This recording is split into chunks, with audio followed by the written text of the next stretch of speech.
Welcome to part 3 of our German etymology series. This is 8-Bit Otter. And this is Donata. We upload this German etymology series to both of our channels, so make sure you subscribe to Donata as well as subscribe to me so you don't miss a thing. If you haven't seen part 1 or 2 yet, be sure to check them out in the playlist link below. With all that out of the way, let's go! Nice one.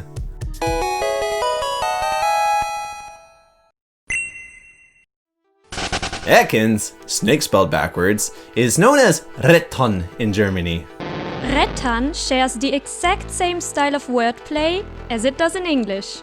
It comes from Natter, a species of snake. Spell it backwards and you get Retton. Arbok should be familiar to most of you. It's the same as its Japanese name as well as its English name. And of course, it comes from cobra. But spelled backwards. And with a K at the end instead of a C, which is actually the right way to spell cobra in German. The Pokémon who is the mascot of the series is... Pikachu!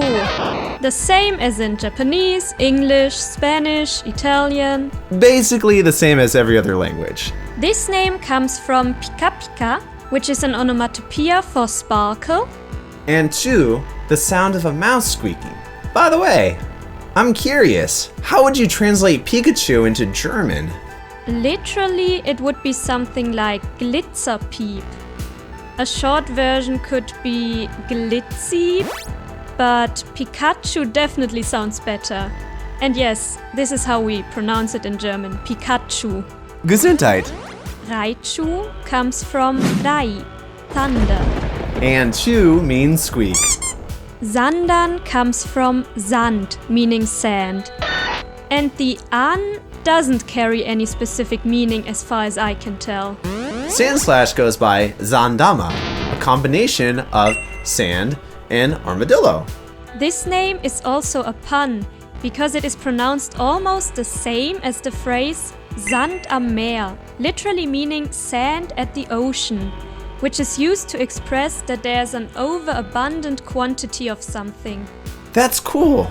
I love when they put a lot of thought into the names like that. The entire Nido family remains unchanged from Japanese and English. Nido means twice. Nido also sounds close to needle. And the ending ron could come from runt. Nidorina and Nidorino are the same names, just with one having a feminine ending and the other having a masculine ending. And Nidoqueen and Nidoking are pretty much self-explanatory. Clefairy German is Pipi, and this sounds similar to its Japanese name, Pipi. Just with a long vowel in the first syllable. I wonder why they made such a subtle change like that.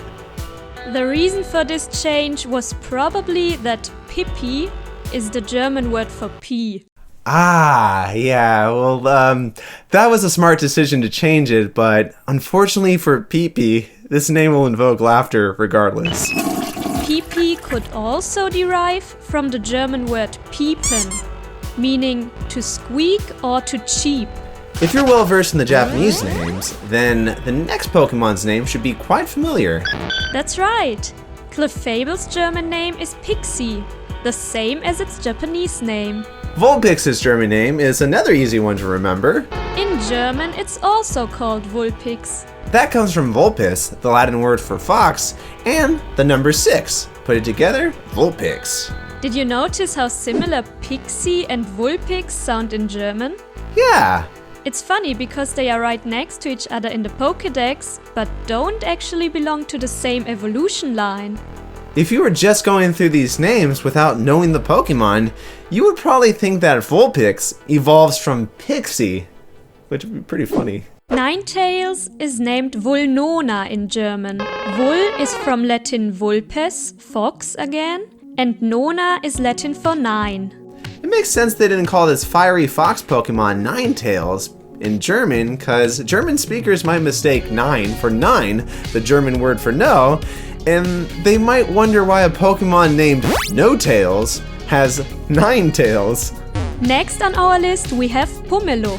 This is a combination of Hummel, meaning a chubby person, and fluffig, meaning fluffy. Knudeluff is a combination of knudeln, to cuddle, and fluffig, fluffy. Zubat and Golbat are unchanged. Zubatto means without hesitation, and Golbat is a ghoul and a bat smooshed together.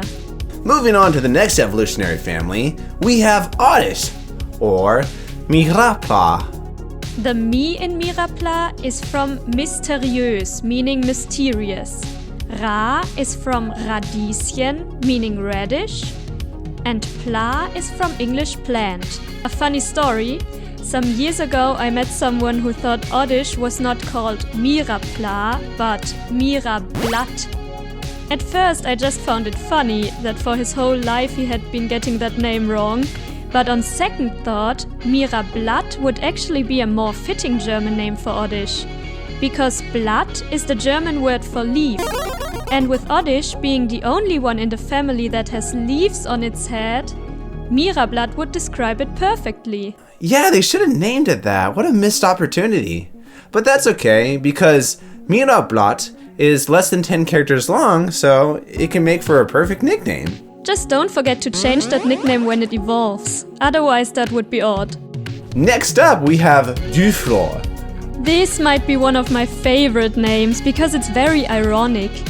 Duf is from German Duft, which means a pleasant smell, and Flor is from the Latin or Spanish word for flower.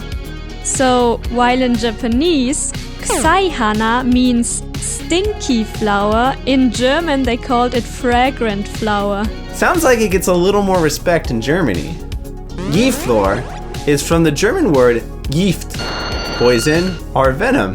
Not to be confused with gift, the English word gift, because you probably don't want poison for a gift. And the same Flor as before in Duflor. Paras and Parasec are almost the same as in Japanese and English. The name Paras is a shortening of parasite, or in German Parasit. And parasect is parasite and insect. But without the T sound at the end for some reason. I wonder if that was a typo on the German translator's end. Could be. But seeing that they also changed the C into a K in German, maybe they just wanted to differ a little from the original name. By the way, you know how they say the fungus on the back takes over Paris's mind when it becomes Parasect? Yeah. Wouldn't it be creepier to name the first stage Parasect and the second stage Paris?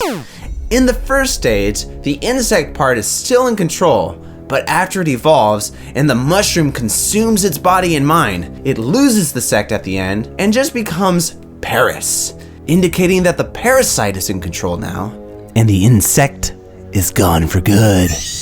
That's an interesting idea. And I agree, it would make much more sense to switch their names. That wraps up today's video. Thanks for watching. Be sure to stick around for part 4, which will be on Donata's channel. Thank you for watching, and don't forget to subscribe so you won't miss the next part. Also, if you want to know more about the Japanese names, some of which were mentioned in this video, Otter also has a complete video series explaining those, so check it out.